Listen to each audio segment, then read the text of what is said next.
দবকাৰ বিনাকালী উন্নয়ন খণ্ডত ব্যাপক অনিয়ম। জয়শ্ৰী মুহূৰ্তৰ এটা ব্ৰেকিং নিউজ। দবকাৰ বিনাকালী উন্নয়ন খণ্ডত ব্যাপক অনিয়ম। চৰকাৰৰ নিৰ্দেশকো কেৰেপ নকৰে বিনাকালী উন্নয়ন খণ্ডৰ খণ্ড উন্নয়ন বিষয়া নৱজিৎ বৰ্মনে।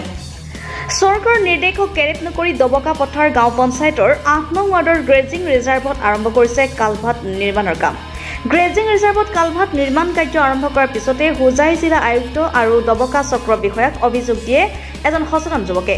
অভিযোগ দিয়াৰ পিছতো বিফল হয় যুৱকজন। উল্লেখ্য যে চৰকাৰে গ্ৰেজিং ৰিজাৰ্ভত চৰকাৰী আঁচনি ৰূপায়ণ কৰিব নোৱাৰিব বুলি কঠোৰ নিৰ্দেশ দিয়াৰ পিছতো খণ্ড উন্নয়ন বিষয়াগৰাকীয়ে নিজ মইমতালিৰে খেয়ালখুচিৰে গ্ৰেজিং ৰিজাৰ্ভত আৰম্ভ কৰিছে কালভাট নিৰ্মাণৰ কাম, যাৰ বাবে চৰকাৰক বিষয়াগৰাকীৰ বিৰুদ্ধে কঠোৰ ব্যৱস্থা ল'বলৈ দাবী জনাইছে যুৱকজনে।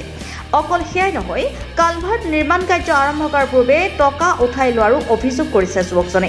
দবকা পথাৰ ৮ নং ৱাৰ্ডত কালভাট নিৰ্মাণৰ নামত যি ধৰণৰ অনিয়ম সংঘটিত হৈছে, আজি কেইবাদিনৰ পৰা দেখা গৈছে যে বাতৰি সম্প্ৰচাৰিত হৈ আছে এই ৮ নং ৱাৰ্ডৰ কালভাট নিৰ্মাণৰ কাৰ্যৰ ওপৰত এই জিলা উপায়ুক্ত আৰু দবকা চক্ৰ বিষয়া কাৰ্যালয়তো এই সন্দৰ্ভত অভিযোগ দিছিল যে গ্ৰেজিং ৰিজাৰ্ভত কোনো ধৰণৰ চৰকাৰী আঁচনি ৰূপায়িত হ'ব নোৱাৰে চৰকাৰী নৰ্মছ হিচাপত। কিন্তু কেনেধৰণে বিনা গান্ধী উন্নয়ন খণ্ডৰ খণ্ড উন্নয়ন বিষয়াগৰাকীয়ে যে গ্ৰেজিং ৰিজাৰ্ভ মাটিত এটা আঁচনি ৰূপায়িত কৰিবলৈ লৈছে, কিন্তু অতি দুৰ্ভাগ্যজনক যে বিনা গান্ধী উন্নয়ন খণ্ড বিষয়াগৰাকীয়ে এই যোনটো কাম ইনগ্ৰেশ্যন হৈছিলে নিয়াৰেষ্ট এটা কাম জিপি অৰ্থাৎ পঞ্চায়তে কৰিছিলে, পঞ্চায়ত প্ৰেচিডেণ্টে, কিন্তু সেই কামৰ ওচৰতে থকা যোনটো কালভাট নিৰ্মাণ হৈ আছে বৰ্তমান এটুকুৰা ইট আৰু বালি পৰা নাই, কিন্তু সেই কামটো নিয়াৰেষ্ট কামটো দেখুৱাই এই পইচাখিনি আত্মসাৎ কৰিবলৈ লৈছে, য'ত কোনো ধৰণৰ কাম হোৱা নাই। কিন্তু অলৰেডি এতিয়া ৩,৬০,০০০ টকা ডেবিট হৈ গ'ল। কনষ্ট্ৰাকশ্যন কমিটিলৈ প্ৰায় 100% পইচা গুচি গ'ল মাদাৰ একাউণ্টৰ পৰা, কিন্তু কোনো ধৰণৰ কাম হোৱা নাই এতিয়ালৈকে। এই সন্দৰ্ভত মই হোজাই জিলা আয়ুক্ত আৰু দবকা ৰাজ্য চক্ৰ বিষয়াকো আমি মেমৰেণ্ডম দিছিলোঁ উচিত তদন্ত কৰিবৰ কাৰণে, কিন্তু আজিলৈকে কোনো ধৰণৰ সঁহাৰি পোৱা নাই।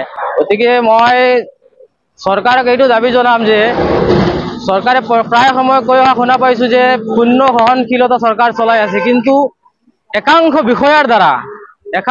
চৰকাৰী বিষয়াৰ দ্বাৰা আজি লুণ্ঠন চলি আছে। এইটোতো কোনো পৰ্যায়ে হ'ব নোৱাৰে। চাওক, চৰকাৰে নিয়ম হিচাপে গ্ৰেজিং ৰিজাৰ্ভত কোনো ধৰণৰ আঁচনি ৰূপায়ণ কৰিব নোৱাৰে, কিন্তু কিহৰ স্বাৰ্থত বিনা গান্ধী উন্নয়ন খণ্ড উন্নয়ন বিষয়াগৰাকীয়ে এই গ্ৰেজিং ৰিজাৰ্ভত এইটো কাম চেংচন কৰাইছে, য'ত উপযুক্ত স্থান আছে।